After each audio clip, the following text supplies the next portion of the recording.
Episode की शुरुआत में एक सुनसान इलाके को दिखाया जाता है जहां से जिनी नाम का आदमी टियानमिंग नाम के लड़के के साथ गुजर रहा होता है। तभी टियानमिंग की नजर एक मास्क पर जाती है और फिर दोनों इसे ध्यान से देखने लगते हैं। इसके बाद एक फ्लैशबैक दिखाया जाता है जिसमें हम एक बेहद ही खतरनाक बैटलफील्ड के नजारे को देखते हैं जहां चारों तरफ भयंकर तबाही मची हुई है क्योंकि यहाँ पर एक दिल को दहला देने वाली फाइट हुई थी। इसके बाद बताया जाता है कि जो लोग भी पास्ट से चिपके रहे और जिन्होंने भी विरोध किया वो सभी एक के बाद एक बेरहमी के साथ कुचल दिए गए। इसके बाद हम कुछ लोगों को देखते हैं जो लोहे की चीजों को पिघला रहे होते हैं और इनसे एक बहुत बड़ी स्टैचू तैयार होती है। इसी बीच बताया जाता है कि जितने भी इंडिपेंडेंट स्टेट थे उनको एक एम्पायर में यूनाइट कर दिया गया। कुछ समय के बाद सब कुछ शांत हो गया और यिंग जेंग इस एम्पायर का रूलर बन गया जिसे फर्स्ट किन एम्परर के नाम से भी जाना जाता है। इसके बाद उसने अपने एक बेमिसाल सपने के ऊपर काम करना शुरू किया और एक बड़ी सी स्टैचू तैयार कराई। इसी के साथ उसने धरती के नीचे भी एक बड़े से मकबरे का कंस्ट्रक्शन शुरू कराया जो कि खुद उसके लिए ही था। इसके अलावा यिंग जेंग अपने सोल्जर के संख्या को भी बढ़ाता गया और एक बहुत बड़ी आर्मी तैयार कर लिया क्योंकि वह धरती के नीचे और इसके ऊपर के पूरे हिस्से पर कब्जा करना चाहता था। इसलिए वो अपने एम्पायर के खिलाफ आने वाले हर एक रुकावट को खत्म कर देने के लिए भी तैयार था। इधर जिनी और टियानमिंग एक ब्रिज पर पहुंचते हैं जहां इनको दोनों तरफ से बहुत बड़ी आर्मी घेर लेती है। फिर इसमें से एक कहता है यहाँ जो भी क्रिमिनल है प्राइम मिनिस्टर ने उसे अरेस्ट करने का ऑर्डर दिया है। इसके बाद कहता है ये दोनों सेंसिटिव इंफॉर्मेशन जानते हैं जो एम्पायर के मजबूती को संकट में डाल सकती है। अब जिनी टियानमिंग से पूछता है क्या तुम्हें डर लग रहा है, जिस पर टियानमिंग कहता है बिल्कुल नहीं। फिर जिनी कहता है क्या तुम्हें पता है वो अभी भी हमारे ऊपर चार्ज क्यों नहीं कर रहे। तब टियानमिंग कहता है ऐसा लगता है वो सब डरे हुए हैं। फिर पूछता है क्या वो आपसे डरे हुए हैं। इस पर जिनी कहता है वो सब मुझसे नहीं बल्कि मेरे रास्ते में खड़े होने के अंजाम से डरे हुए हैं। तुम इस मोमेंट और उनकी आंखों को बिल्कुल भी मत भूलना क्योंकि यह सब कमजोरों की आंखें हैं लेकिन किसी भी हालत में तुम्हें कमजोर नहीं होना है। जिस पर टियानमिंग कहता है मैं भी किसी दिन आपके जैसा ही ताकतवर बनूंगा। इस पर जिनी कहता है ताकतवर बनने के लिए तुम्हें सबसे पहले खुद के डर का सामना करना होगा और ताकतवर होने का मतलब है अपने दुश्मन को खुद से ज्यादा डरा देना। तभी मोहिस्त स्कूल का मास्टर बैन कहता है कि इनके बेस्ट स्वॉर्ड्समैन और इसके आर्मी के बीच की यह फाइट बहुत शानदार होने वाली है। फिर जूजी पूछता है जिनी के साथ वाले लड़के के बारे में क्या पता चला। फिर बैन बताता है टियानमिंग एक अनाथ बच्चा है जिसको एक बुजुर्ग कपल ने अडॉप्ट किया था लेकिन वो भी आग में जलकर मारे गए, जिसके बाद से यह लड़का गलियों में भटक रहा था और जिनी ने इसे एक महीने पहले ही पाया है। इस पर जूजी कहता है टियानमिंग की लाइफ तो बहुत कॉम्प्लिकेटेड थी और जिनी इसे चुपके से कई सालों से ट्रैक कर रहा था लेकिन अभी तक कोई भी नहीं जानता आखिर जिनी ने ऐसा क्यों किया। फिर भी जूजी को लगता है टियानमिंग की आइडेंटिटी उतनी सिंपल नहीं है जितनी बाहर से दिख रही है और कहता है क्या यिंग जेंग ने इतने सारे सोल्जर को इसलिए भेजा है क्योंकि टियानमिंग ने या फिर जिनी ने धोखा दिया। फिर बैन भी पूछता है क्या यह चीज हमारे ऑपरेशन को अफेक्ट करेगी, जिस पर जूजी कहता है हम इसे जल्दी ही पता कर लेंगे। इसी बीच डर की वजह से एक सोल्जर के हाथ से तीर छूट जाती है जिसके बाद जिनी इन सभी को मारने लगता है और यह देख सब हैरान हो जाते हैं। अब जिनी अपने पावरफुल स्पीड और टैलेंट से सभी को मारने लगता है लेकिन तभी टियानमिंग को बचाने के दौरान बुरी तरह जख्मी हो जाता है। फिर भी जिनी कमजोर नहीं पड़ता और टियानमिंग को इनके हर एक अटैक से बचा लेता है। अब जिनी फिर से सोल्जर को मारना शुरू कर देता है और कोई भी इसके सामने नहीं टिक पाता और इसे जख्मी देख टियानमिंग भी गुस्सा होने लगता है। जब यिंग जेंग को पता चलता है जिनी ने अकेले ही पूरे 300 सोल्जर को मार दिया वह काफी गुस्सा होने लगता है। फिर कहता है सालों पहले जब हमने चू पर अटैक किया था मैंने अपने 1 लाख सोल्जर को खोया था और बुरी तरह से हारे भी थे। इसके बाद फिर मैंने 5 लाख सोल्जर भेजा जिसके बाद चू भी हमारी पावर का सामना नहीं कर सका और बुरी तरह से तबाह हो गया।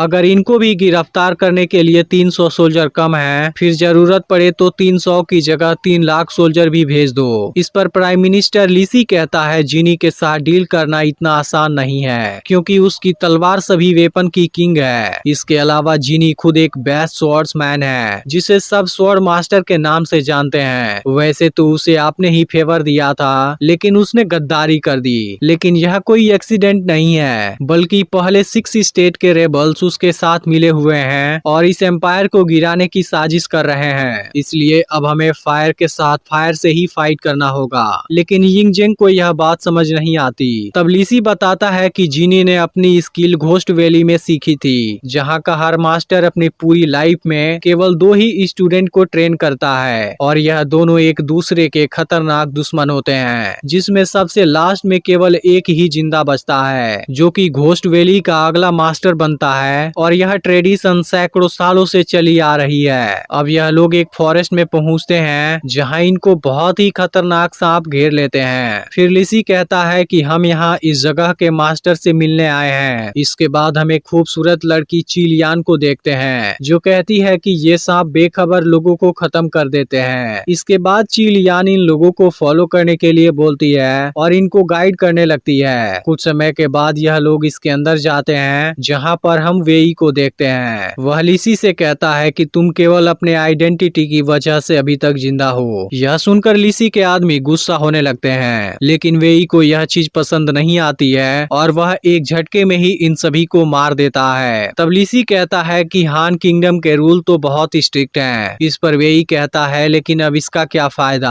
हान किंगडम को किन ने 3 साल पहले पूरी तरह डिस्ट्रॉय कर दिया।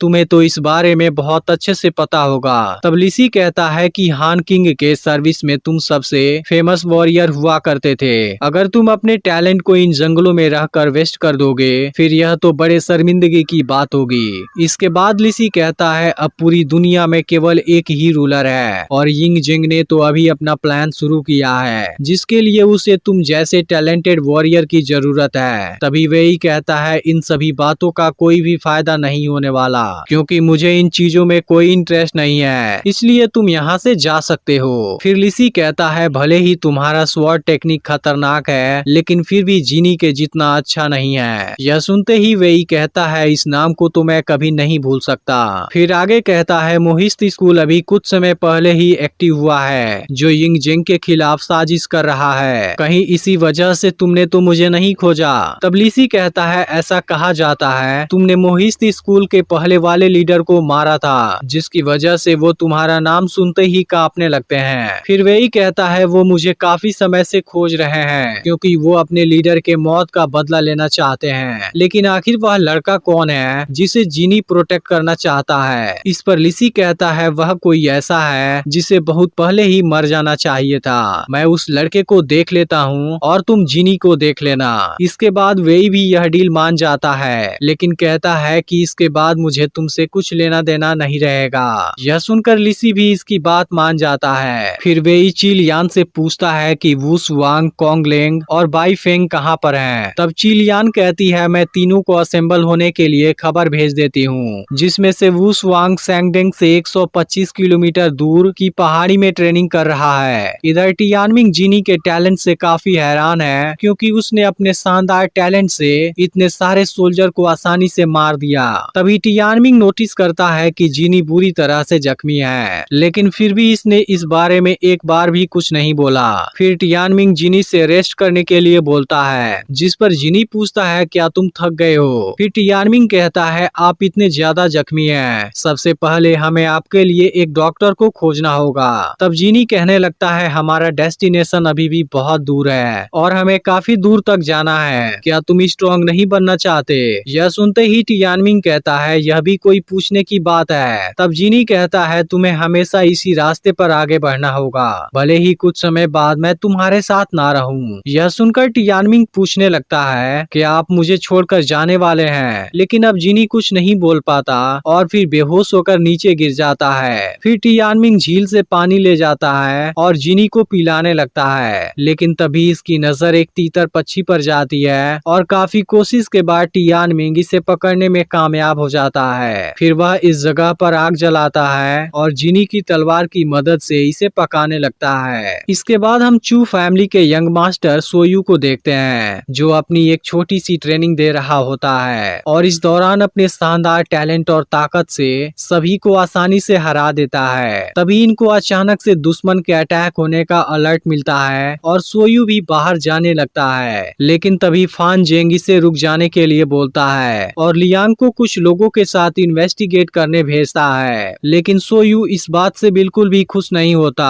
इसलिए फानजिंग जब पीछे मुड़कर इसे समझाने लगता है, तब इसका फायदा उठाकर सोयू भी यहाँ से निकल जाता है। फिर हम देखते हैं कि टियानमिंग को चू फैमिली के गार्ड ने घेर लिया है और अब टियानमिंग भी इनका सामना करने के लिए बिल्कुल तैयार है, जिसके हाथ में जीनी की तलवार भी है। तभी सोयू भी लियांग के साथ यहाँ पर आ जाता है और लियांग यहाँ जख्मी पड़े आदमी के बारे में पूछने लगता है, लेकिन टियानमिंग इनको कुछ भी नहीं बताता और कहता है कि इस बात से तुम्हें कुछ नहीं लेना देना। इसके बाद लियांग पूछता है यहाँ पर हुआ क्या है। फिर टियानमिंग बताता है मैंने यहाँ पर एक छोटी सी आग जलाई थी। तभी सोयू और लियांग टियानमिंग के पास वाले तलवार को नोटिस करते हैं, जिसका नाम रेनबो एबिस होता है। फिर लियांग टियानमिंग से पूछता है कि तुम्हें यह तलवार कहाँ से मिला, जिस पर टियानमिंग बताता है कि यह मेरे अंकल का है। तभी सोयू टियानमिंग से तलवार को देखने के लिए मांगने लगता है, लेकिन टियानमिंग इसे तलवार देने से मना कर देता है। फिर भी सोयू नहीं मानता है और टियानमिंग के साथ फाइट करने लगता है। इसके बाद टियानमिंग सोयू पर कई बार अटैक करने की कोशिश करता है, लेकिन सोयू टियानमिंग से ज्यादा टैलेंटेड होता है, इसलिए वह टियानमिंग को आसानी से बीट कर देता है और आखिर में तलवार को ले लेता है। फिर लियांग कहता है इस पर किन लैंग्वेज में कुछ लिखा हुआ है। तब सोयू को लगता है टियानमिंग किन का कोई जासूस है जो यहाँ पर इन्वेस्टिगेट करने आया है। तभी लियांग कहने लगता है यह कोई ऑर्डिनरी तलवार नहीं है, इसका ओनर जरूर ही एक्स्ट्रा ऑर्डिनरी टैलेंट वाला होगा।